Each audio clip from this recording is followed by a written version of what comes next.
ग़ज़वा खैबर के मौका पर एक यहूदी हुज़ूर अक़दस सल्लल्लाहु अलैहि वआलिहि वसल्लम की खिदमत में आया। वो यहूदी की बकरियां चराया करता था। उस यहूदी ने जब देखा कि खैबर से बाहर मुसलमानों का लश्कर पड़ाव डाले हुए है, तो उसके दिल में ख्याल आया कि मैं जाकर उनसे मुलाकात करूं और देखूं ये मुसलमान क्या कहते हैं और क्या करते हैं। लिहाजा वो यहूदी बकरियां चराता हुआ मुसलमानों के लश्कर में पहुंचा और उनसे पूछा, तुम्हारे सरदार कहाँ है?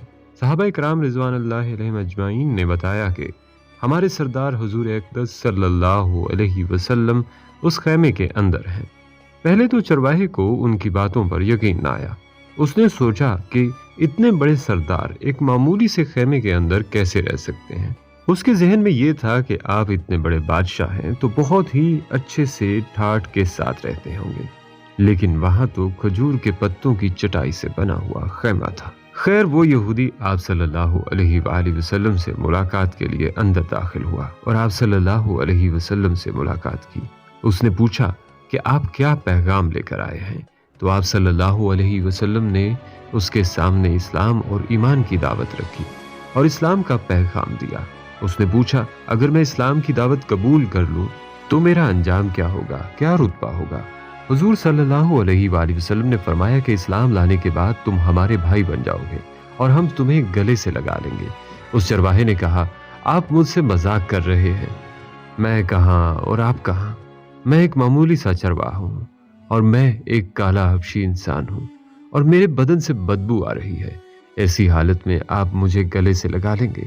तो हुजूर अक़दस सल्लल्लाहु अलैहि वसल्लम ने फरमाया, हम तुम्हें जरूर गले से लगा लेंगे और तुम्हारे जिस्म की स्याही को अल्लाह ताला सफेदी से बदल देंगे और अल्लाह ताला तुम्हारे जिस्म से उठने वाली बदबू को खुशबू से तब्दील कर देंगे। ये बातें सुनकर वो मुसलमान हो गया और कलमा शहादत पढ़ लिया। इसके बाद उसने हुजूर अक़दस सल्लल्लाहु अलैहि वसल्लम से पूछा कि या रसूल अल्लाह सल्लल्लाहु अलैहि वसल्लम, मैं क्या करूं? आप सल्लल्लाहु अलैहि वसल्लम ने फरमाया, तुम ऐसे वक्त पर ईमान लाए हो कि ना तो इस वक्त किसी नमाज का वक्त है कि तुमसे नमाज पढ़ने का कहूं और ना ही रोजे का जमाना है। इस वक्त सिर्फ एक ही इबादत हो रही है, तलवार की जंग अंजाम दी जा रही है, यानी जिहाद फी सबीलिल्लाह। उस चरवाहे ने कहा, या रसूल अल्लाह सल्लल्लाहु अलैहि वसल्लम, मैं इस जिहाद में शामिल हो जाता हूँ। लेकिन कहने लगा कि जोश जिहाद में जो शामिल होता है उसके लिए दो में से एक सूरत होती है, गाजी या शहीद। और अगर या रसूल अल्लाह मैं इस जिहाद में शहीद हो जाऊं तो आप मेरी कोई जमानत देंगे? तो हुजूर अकरम सल्लल्लाहु अलैहि वसल्लम ने फरमाया, मैं इस बात की जमानत लेता हूं कि अगर तुम इस जिहाद में शहीद हो गए तो अल्लाह ताला तुम्हारी बख्शिश फरमा देगा और तुम्हें जन्नत में पहुंचा देगा और तुम्हारे जिस्म की बदबू को अल्लाह ताला खुशबू से तब्दील फरमा देगा और तुम्हारे चेहरे की स्याही को सफेदी में तब्दील फरमा देगा। अब चूंकि वो चरवाहा यहूदियों की बकरियां चराता हुआ वहां पहुंचा था, तो इसलिए हुजूर अक़दस सल्लल्लाहु अलैहि वसल्लम ने फरमाया, तुम यहूदियों के जो माल लाए हो उनको जाकर वापस कर दो, इसलिए कि तुम्हारे पास अमानत है और मुसलमान अमानत में खयानत नहीं करते। अब नाजरीन, आप इस बात से अंदाजा लगा लें कि जिन लोगों के साथ जंग हो रही है, जिनका मुहासरा किया हुआ है, उनका माल माले गनीमत है, लेकिन चूंकि वो बकरियां अमानत लेकर आया था तो इसलिए आप सल्लल्लाहु अलैहि वसल्लम ने हुक्म दिया कि पहले वो बकरियां जाकर वापस कर दो, फिर आकर जिहाद में शामिल हो जाना।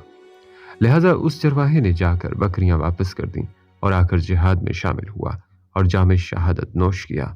जब जंग खत्म हो गई तो हुजूर अक़दस सल्लल्लाहु अलैहि वसल्लम लश्कर का जायजा लेने लगे तो एक जगह आपने देखा कि सहाबा इकराम का मजमा है। जब आप वहां पहुंचे, उनसे पूछा कि क्या बात है, तो सहाबा इकराम ने फरमाया, जो लोग जंग में शहीद हो गए हैं उनमें से एक आदमी ऐसा भी है कि जिसको हम में से कोई नहीं पहचानता। हमें नहीं मालूम कि यह शख्स कौन है और कहां से आया है।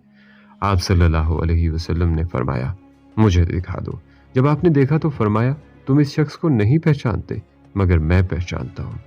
ये वो चरवाहा है, ये वो बंदा है जिसने अल्लाह की राह में एक भी सजदा नहीं किया और एक भी रोज़ा नहीं रखा, मगर इस बात की गवाही देता हूँ कि अल्लाह ताला ने इसकी बख्शिश फरमा दी है और इसके लिए अल्लाह ताला ने जन्नत का वादा किया है। ऐ लोगों, मेरी आंखें देख रही हैं कि मलाइका उसको गुस्ल दे रहे हैं और उसकी स्याही सफ़ेदी में तब्दील हो गई है और उसके बदन की बदबू खुशबू में बदल गई है। उनका नाम हज़रत اسود راہی رضی اللہ تعالیٰ عنہ تھا۔ انہوں نے سوائے جہاد فی سبیل اللہ کے علاوہ کوئی کام نہیں کیا، ایک نماز پڑھنے تک کی مہلت نہیں ملی، لیکن انہوں نے صدق دل سے نور ہدایت سے اپنے دل کو منور کیا اور اتنا بڑا مرتبہ حاصل کیا۔ ناظرین، تاریخ میں بہت سے نیک چرواہوں کی حیرت انگیز واقعات بیان ہوئے ہیں جن سے انسان کو عبرت حاصل کرنی چاہیے۔